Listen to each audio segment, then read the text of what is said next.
Hello, I'm Steve Weber, the host of Beatles Rewind.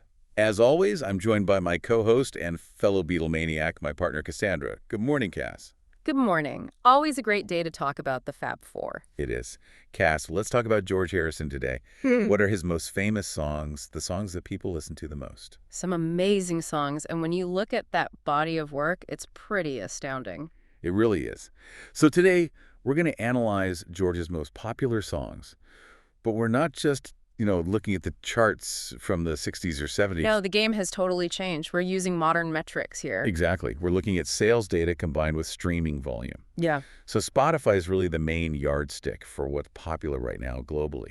And we've ranked his top 10 most listened to songs, and I think the results might surprise a lot of people. It really redefines his legacy. It completely shifts the focus. So let's just jump right in with number one. It's Here Comes the Sun from the 1969 album, Abbey Road. And the data on this is it's staggering. It's not just the champion of George's songs. Right. It is the most streamed song in the entire Beatles catalog in the modern era. That context is huge.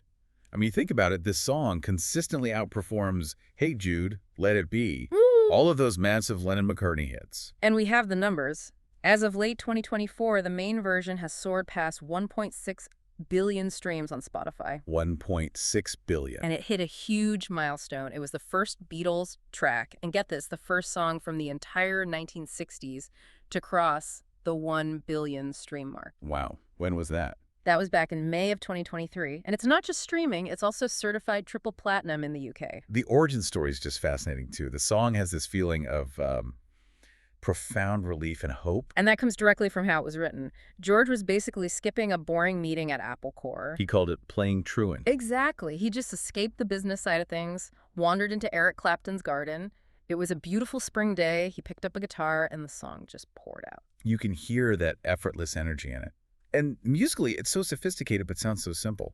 It's a quiet masterclass. You've got his signature acoustic guitar, of course, but also the Moog synthesizer is so prominent. Which he introduced to the band, right? He did. The Moog was, it was revolutionary for 1969. Super expensive, really hard to program. So it was his thing.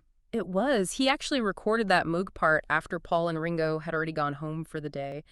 And you also hear these little time signature changes, which were heavily influenced by his study of Indian classical music. And that core message, light after darkness, it just connects with everyone. Music journalists often say its streaming dominance is proof that George has become Gen Z's favorite Beatle. You hear those stories all the time. A teenager hears it, assumes it's a new indie pop song because it sounds so fresh. So timeless. It is. Now, to put that 1.6 billion streams in perspective, the all-time Spotify leader, The Weeknd's Blinding Lights, is over 5 billion. Okay, so that's a different stratosphere. But even the big 2024 hit, Billie Eilish's Birds of a Feather, just passed 1.77 billion.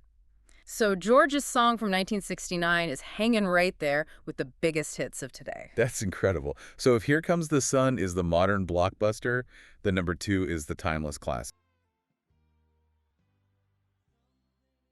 Something. Also from Abbey Road. This is the one that really put him on equal footing as a songwriter, isn't it? Oh, absolutely. Think about the praise. Frank Sinatra called it the greatest love song of the past 50 years. And the covers. My God. Over 150 recorded versions. James Brown, Elvis, Sinatra himself, everyone wanted to sing that song. Commercially, it was a monster in the U.S. It came out as a double A-side with Come Together. And it hit #1. That was George's first composition to top the American charts. It was long overdue. And he wrote it for his first wife, Pattie Boyd. The melody just came to him during a break from working on the White Album. It's just a masterpiece of songwriting. And it's the perfect bridge to what comes next, his huge solo statement. Right. The All Things Must Pass album, which just dominates the middle of this list. At number 3, we have his signature solo song, My Sweet Lord.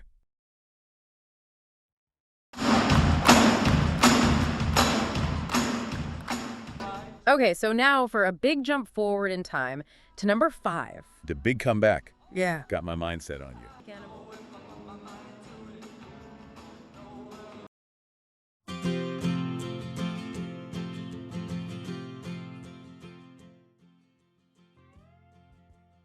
So let's move ahead to number 6 on our list, 1973. Give me love, give me peace on earth. And this one achieved something kind of amazing. It knocked Paul McCartney's song, My Love, right off the top of the U.S. charts. I bet that felt pretty good for him. He was on a real commercial hot streak then. He really was. Give Me Love was #1 on the singles chart at the same time its album, Living in the Material World, was #1 on the album chart. He'd done the exact same thing a few years earlier. The song is so direct, he called it a prayer and personal statement. And that sincerity is what makes it last.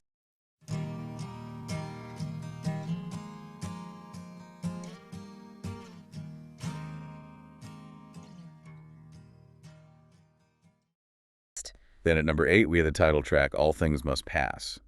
The song itself is such a beautiful meditation on impermanence, and the backstory is probably the most famous example of his frustration within the Beatles. He wrote it back in '69, right? He did, and he offered it to the band, and they rejected it. And that kind of rejection is why he had this huge stockpile of songs ready to go in 1970. The lyrics were inspired by Timothy Leary's take on the Tao Te Ching. That's right, the phrase itself.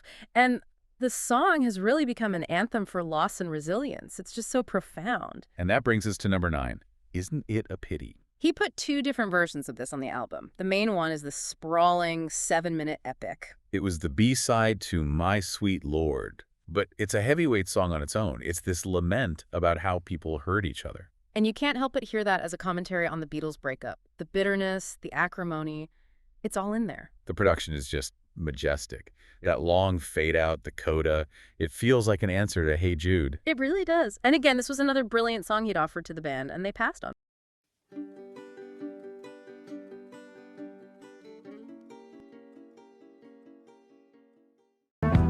Well, they cheated you like a dog.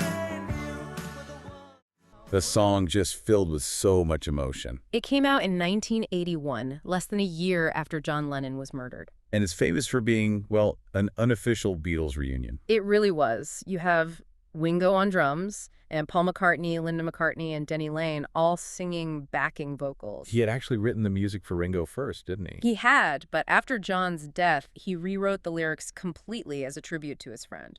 And the lyrics are so direct. You were the one who imagined it all. A clear nod to Imagine. It's so moving, and it was the closest thing fans got to a reunion until they finally got together in the 90s for Free as a Bird and Real Love. So that's the top 10. But we have to give a few honorable mentions. Oh, for sure. You can't skip Bangladesh. That was basically pop music's first major benefit record. It set the stage for Live Aid. There's also When We Was Fab, that great nostalgic look back at Beatlemania. Another great Jeff Lynne production. And of course, the Traveling Wilburys. You have to include huge songs like Handle with Care and End of the Line. When you pull all this together, what's so striking is this duality in his work. He wrote these deeply spiritual, introspective songs. Like My Sweet Lord or All Things Must Pass. Exactly. And yet, those are the very songs that achieved massive mainstream success. It's powerful proof that, sincerity isn't a barrier to commercial success. It actually helps a song endure across generations. It really does. And that brings us to a final thought for you to consider. We talked about how these brilliant songs like All Things Must Pass and Isn't It a Pity were rejected by the Beatles. Right. So given that Here Comes the Sun is now the most streamed Beatles song in the world, what does this streaming era vindication say about those original band dynamics? And maybe, just maybe, whose musical instincts have truly stood the test of time? It's a fascinating question. It makes you wonder what might have been. Well, thanks for joining us today. Whenever you feel like knowing more about the Beatles, visit us at BeatlesRewind.com. Every day, we do something new there. Song reviews, album reviews, movie reviews, documentaries, trivia, all things Beatles. Every day, 8 days a week. You can find us on the website, BeatlesRewind.com. You can subscribe on Spotify, Apple Podcasts, YouTube, Amazon Podcasts, practically anywhere on the inner tubes.